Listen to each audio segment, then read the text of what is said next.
ಗುಜರಾತ್ನ ಅಹಮದಾಬಾದ್ನಲ್ಲಿ ನಡೆದಿರುವಂತಹ ವಿಮಾನ ದುರಂತದಲ್ಲಿ ಸುಮಾರು 200ಕ್ಕೂ ಹೆಚ್ಚು ಪ್ರಯಾಣಿಕರು ಇದೀಗ ಅಪಾಯದ ಸ್ಥಿತಿಯಲ್ಲಿರುವಂಥದ್ದು. ಸಾಕಷ್ಟು ದೊಡ್ಡ ದುರಂತ ಅಂತ ಹೇಳ್ಬೋದು. ಸಾಕಷ್ಟು ಸಮಯ ಆಗಿತ್ತು ನಾವು ವಿಮಾನ ದುರಂತಗಳನ್ನು ನೋಡಿದೆ. ಅಂತಹ ಒಂದು ವಿಮಾನ ದುರಂತ ಇದಾಗಿರುವಂಥದ್ದು A171 ಅನ್ನುವಂಥ ಒಂದು ಏರ್ಕ್ರಾಫ್ಟ್, ಬೋಯಿಂಗ್ ಕಂಪನಿಗೆ ಸೇರಿದಂತಹ ಡ್ರೀಮ್ ಲೈನರ್ ಏರ್ಕ್ರಾಫ್ಟ್. ಇದು ಯಾಕೆ ಈ ವಿಮಾನ ಅಪಘಾತ ಸಂಭವಿಸಿರಬಹುದು ಅನ್ನುವಂತಹ ವಿಚಾರವನ್ನ ನಾವು ಮಾತನಾಡ್ತಾ ಹೋಗೋಣ. ನಮ್ಮ ಜೊತೆಗೆ ರಕ್ಷಣಾ ವಿಶ್ಲೇಷಕರಾಗಿರುವಂತಹ ಗಿರೀಶ್ ಲಿಂಗಣ್ಣ ಅವರಿದ್ದಾರೆ, ಅವ್ರನ್ನ ಕೇಳ್ತಾ ಹೋಗೋಣ. ಸರ್, ಮೊದಲನೇದಾಗಿ ನಾನು ಕೂಡ ಈಗಾಗಲೇ ಹೇಳಿದೆ, ಸಾಕಷ್ಟು ಈ ಒಂದಿಷ್ಟು ಶತಮಾನಗಳ ಈ ದಶಮಾನದಲ್ಲಿ ನಾವು ನೋಡ್ತಾ ಹೋದ್ರೆ ದೊಡ್ಡ ವಿಮಾನ ದುರಂತ ಇದು. ಸಾಕಷ್ಟು ವಿಮಾನ ದುರಂತಗಳು ಬಹಳ ಹಿಂದೆ ಆಗ್ತಿದ್ವು, ಇತ್ತೀಚೆಗೆ ಕಡಿಮೆ ಆಗಿತ್ತು. ಅದು ಯಾಕೆ ಆಗಿರಬಹುದು ಅಂತ ಸರ್? ನೋಡಿ, ಪೈಲಟ್ 625 ಅಡಿ ಎತ್ತರದಲ್ಲೇ ಮೇಡೆ ಒಂದು ಇದು ಕೊಡ್ತಾರೆ. 625 ಅಡಿಲಿ ಇನ್ನು ಕ್ಲೈಂಬಿಂಗ್ ಸ್ಟೇಜ್ ಒಂದು 10-15 ಸೆಕೆಂಡ್ಸ್ ಸ್ಟಾರ್ಟ್ ಆಗಿರುತ್ತೆ ಕ್ಲೈಂಬಿಂಗ್ ಸ್ಟೇಜಲ್ಲಿ. ಆ ಕ್ಲೈಂಬಿಂಗ್ ಸ್ಟೇಜಲ್ಲಿ ಮೇಡೆ ಮೇಡೆ ಮೇಡೆ ಅಂತ 3 ಸಲ ಕೂಕೊಂಡ್ರೆ ಅದು ಏನರ್ಥ ಅಂದರೆ, ಇಂಟರ್ನ್ಯಾಷನಲ್ ಸಿಗ್ನಲ್ ಅಲ್ಲಿ ಏನರ್ಥ ಅಂದರೆ ಅದು ಎಮರ್ಜೆನ್ಸಿ. ಅಂದರೆ ಏರೋಪ್ಲೇನು ಭಾಳ ತೊಂದರೆಯಲ್ಲಿದೆ, ಏರ್ ಟ್ರಾಫಿಕ್ ಕಂಟ್ರೋಲರು ತಕ್ಷಣ ಇದ್ರ ಬಗ್ಗೆ ನಿಗಾ ವಹಿಸಿ ಅಂತ ಒಂದು ಸಿಗ್ನಲ್. ಅವನು 625 ಅಡಿಲೇ ಕೊಡ್ತಾನೆ ಅಂದರೆ ಏನಂದ್ರೆ, ನನಗನ್ಸ ಕೆಲವು ಲಿಸ್ಟ್ ಆಫ್ ದಿ ಪ್ರಾಬ್ಲಮ್ಸ್ ಏನಾಗಿರ್ಬೋದು ಅಂತ ಹೇಳ್ತೀನಿ. ಈ ಬೋಯಿಂಗ್ಗೆ 2 ಇಂಜಿನ್ ಇರುತ್ತೆ ಯೂಶಲಿ. ಈ ಬೋಯಿಂಗ್ ಡ್ರೀಮ್ ಲೈನರ್ಗೆ 2 ಇಂಜಿನ್, ಅಂದ್ರೆ ರೆಕ್ಕೆ ಕೆಳಗೆ 2 ಇಂಜಿನ್ ನೋಡಿರ್ತೀರ. 625 ಅಡಿಲಿ ಏನಾರ ಒಂದು ಇಂಜಿನ್ ಫೇಲ್ಯೂರ್ ಆದ್ರೂ ಆ ಥ್ರಸ್ಟ್ ಬ್ಯಾಲೆನ್ಸ್ ಆಗಲ್ಲ. ಒಂದು ಇಂಜಿನ್ ಥ್ರಸ್ಟ್ ಮತ್ತೆ ಇನ್ನೊಂದು ಇಂಜಿನ್ ಅಲ್ಲಿ ಥ್ರಸ್ಟ್ ಬರದೇ ಇದ್ದಾಗ ಏನಾಗುತ್ತೆ ಅಂದ್ರೆ, ಅವಾಗ ಏನಾಗುತ್ತೆ, ಫ್ಲೈಟ್ ಬೀಳೋ ಸಂಭವ ಜಾಸ್ತಿ ಇರುತ್ತೆ, ಕಂಟ್ರೋಲ್ ತಪ್ಪೋ ಚಾನ್ಸಸ್ ಜಾಸ್ತಿ ಇರುತ್ತೆ. ಒಂದು ಅಕಸ್ಮಾತ್ ಅವನೇನಾರು 1500 ಅಡಿ ಹೋಗ್ಬಿಟ್ಟಿದ್ರೆ ಅವಾಗ ಅವನಿಗೊಂದು ಸ್ಟೆಬಿಲಿಟಿ ಇರೋದು. ಸ್ಟೆಬಿಲಿಟಿ ಇದ್ದಾಗ ಏನಾಗುತ್ತೆ ಅಂದ್ರೆ, ಆ ಒಂದು ಇಂಜಿನ್ ಫೇಲ್ಯೂರ್ ಆದ್ರೂ ಮತ್ತೊಂದು ಇಂಜಿನ್ ನಲ್ಲಿ ಅವ್ರು ವಾಪಸ್ ಬರೋ ಚಾನ್ಸಸ್ ಇರುತ್ತೆ. ಬಟ್ ಈ 625 ಅಡಿಲೇ ಪ್ರಾಬ್ಲಮ್ ಆಗಿರೋದ್ರಿಂದ ಆ ಒಂದು ತೊಂದರೆಯಲ್ಲಿ ಸಿಕ್ಕಾಕೊಂಡಿರ್ಬೋದು. ಇನ್ನೊಂದು ಸ್ಟ್ರಕ್ಚರಲ್ ಪ್ರಾಬ್ಲಮ್ಸ್ ಅಂದ್ರೆ, ಈ ಫ್ಲಾಪ್ ಅಂತ ಬರುತ್ತೆ, ಅಂದ್ರೆ that is all air control structures. ಕೆಲವು ಏರ್ ಕಂಟ್ರೋಲ್ ಸ್ಟ್ರಕ್ಚರ್ಸ್ ಇರುತ್ತೆ. ಆ ಸ್ಟ್ರಕ್ಚರ್ಸ್ ಅಲ್ಲಿ ಯಾವುದೇ ಒಂದು ಸ್ಟ್ರಕ್ಚರ್ ಫ್ಲಾಪ್ಗಳು ಅವು ಇವು ವರ್ಕ್ ಆಗದೆ ಹೋದಾಗ ಏನಾಗುತ್ತೆ ಅಂದ್ರೆ, ಆ ಲಿಫ್ಟ್ ಸಿಗಲ್ಲ ಏರೋಪ್ಲೇನ್ಗೆ. ಆವಾಗ್ಲೂ ಆ ಪ್ರಾಬ್ಲಮ್ ಆಗಿರ್ಬೋದು, ಕಂಟ್ರೋಲ್ ತಪ್ಪೋಗಿರ್ಬೋದು. ಎರಡನೇದು. ಮೂರನೇದು ಏನಾಗುತ್ತೆ ಅಂದ್ರೆ, air traffic control.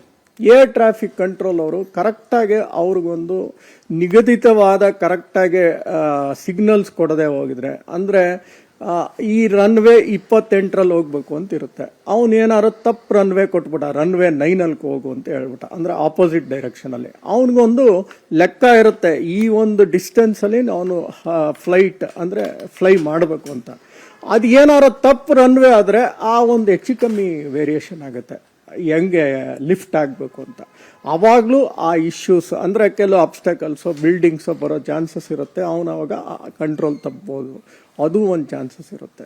Next ground maintenance staff ಅಂದರೆ ಅವರು ಕೆಲವು ಈ ಸಾಮಾನುಗಳನ್ನೆಲ್ಲ ತುಂಬ್ತಾರಲ್ಲ, ಒಂದೇ ಕಡೆ ಹಾಕಿದ್ರೆ ಆ ಒಂದು ಸ್ಟೆಬಿಲಿಟಿ ಇರಲ್ಲ, ಸ್ಟೇಬಲ್ ಆಗಿರಲ್ಲ ಏರ್ಕ್ರಾಫ್ಟ್. ಸೊ ಒಂದೇ ಕಡೆ ಒತ್ತಡ ಜಾಸ್ತಿ ಆಗ್ಬೋದು, ಅದು ಒಂದು ಆಗ್ಬೋದು. ನೆಕ್ಸ್ಟ್ ಇನ್ನೊಂದು ನಾನು ನೋಡ್ತಾ ಇದ್ದಿದ್ದಂಥ ಒಂದು ಯಾವುದೋ ಒಂದು ಇದ್ರ ಪಬ್ಲಿಕೇಶನ್ ಅಲ್ಲಿ ನೋಡ್ತಿದ್ದೆ, ಫ್ಯೂಯಲ್ ಭಾಳ ಹೈ ಆಗಿ ತುಂಬಿದ್ರು ಅಂತಲೂ ಬರ್ತಾ ಇತ್ತು. ಹೈ ಫ್ಯೂಯಲ್ ಇದ್ದಾಗ ಏನಾಗುತ್ತೆ ಅಂದರೆ, ಆ ಮೇಲೆ ಹತ್ತಬೇಕಾದ್ರೆ ಕೆಲವು ಫ್ಯೂಯಲ್ ಪಂಪು ಇಲ್ಲ ಫ್ಯೂಯಲ್ ಪಂಪಲ್ಲಿ ಕೆಲವು ಪಾರ್ಟ್ಸು ಫೇಲ್ಯೂರ್ ಆದ್ರೂ ಏನಾಗುತ್ತೆ ಅಂದರೆ, ಸಡನ್ನಾಗಿ ಫ್ಯೂಯಲ್ ಲೀಕೇಜ್ ಆಗಿ ಬರ್ಸ್ಟ್ ಎಕ್ಸ್ಪ್ಲೋಡ್ ಆಗಿಬಿಡುತ್ತೆ. ಸೊ ಇಲ್ಲಿ ಎಕ್ಸ್ಪ್ಲೋಡ್ ಆಗಿದೆ, so there is a fuel issue ಅಂತಾನು ಗೊತ್ತಾಗುತ್ತೆ. ಯಾಕಂದ್ರೆ ಎಕ್ಸ್ಪ್ಲೋಡ್ ಆಗಿದೆ, ಪ್ಲೇನ್ ಜಸ್ಟ್ ಬಿದ್ದಿಲ್ಲ, ಇಟ್ ಹ್ಯಾಸ್ ಗಾಟ್ ಎಕ್ಸ್ಪ್ಲೋಡೆಡ್. ಅಂದ್ರೆ 625 ಅಡಿಯಲ್ಲೇ ಎಕ್ಸ್ಪ್ಲೋಡ್ ಆಗೋಗ್ಬಿಟ್ಟಿದೆ. ಸೊ ಎಕ್ಸ್ಪ್ಲೋಡ್ ಆದ್ರೆ there might be a fuel leakage ಅಂತ ನನಗನ್ಸುತ್ತೆ. ಸೊ ಆ ಫ್ಯೂಯಲ್ ಲೀಕೇಜ್ ಇಂದನೂ ಈ ಒಂದು ಭಾರಿ ಅನಾಹುತ ಆಗಿರ್ಬೋದು. ಸೊ ಇದೆಲ್ಲ ನಾನು ನಿಖರವಾಗಿ ಹೇಳಬೇಕು ಅಂತ ಇದ್ರೆ, ಅಂದ್ರೆ ಫ್ಲೈಟ್ ಡೇಟಾ ರೆಕಾರ್ಡರ್ ಅಂತಿರುತ್ತೆ, ಕಾಕ್ಪಿಟ್ ವಾಯ್ಸ್ ರೆಕಾರ್ಡರ್ ಅಂತಿರುತ್ತೆ, ಇವೆಲ್ಲ ಸಿಗಬೇಕು. ಯಾವ ಸ್ಪೀಡಲ್ಲಿತ್ತು, ಯಾವ ಆಲ್ಟಿಟ್ಯೂಡಲ್ಲಿತ್ತು, ಏನು ಸಿಗ್ನಲ್ ಕೊಟ್ಟ ಪೈಲಟ್, ಇದೆಲ್ಲ ಗೊತ್ತಾಗಬೇಕಾದ್ರೆ ಇದು ಸಿಗ್ಬೇಕಾಗತ್ತೆ ನಮಗೆ.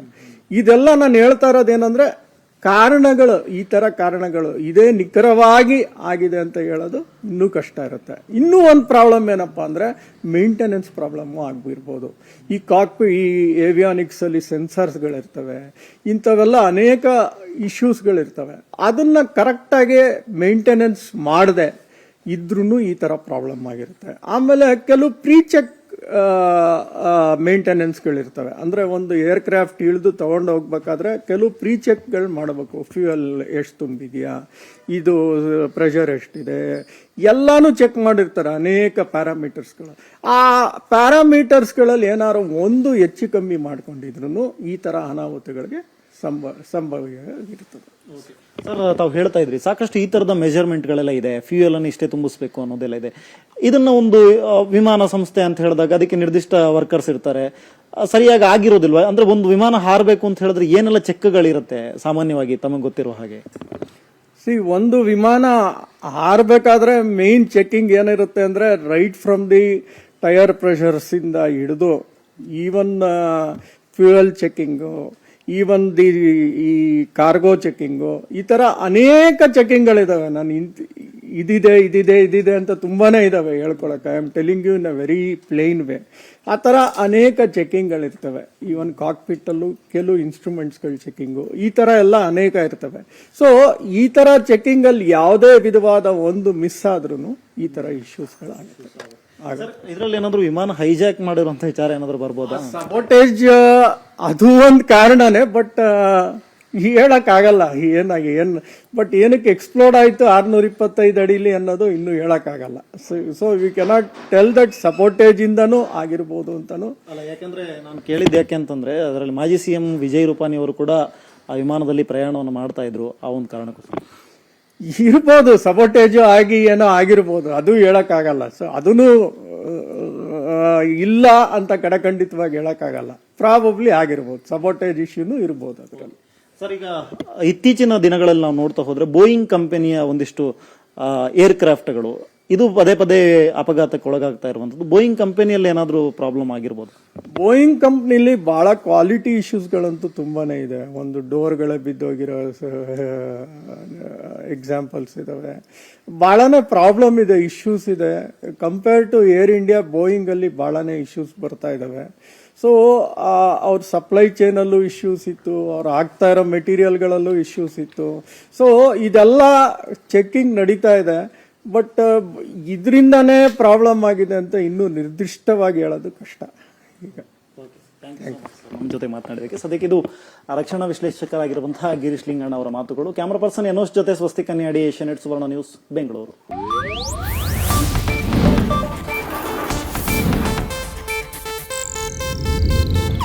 ಇದು ಏಷ್ಯಾನೆಟ್ ನ್ಯೂಸ್ ನೆಟ್ವರ್ಕ್ ಪ್ರಸ್ತುತಿ.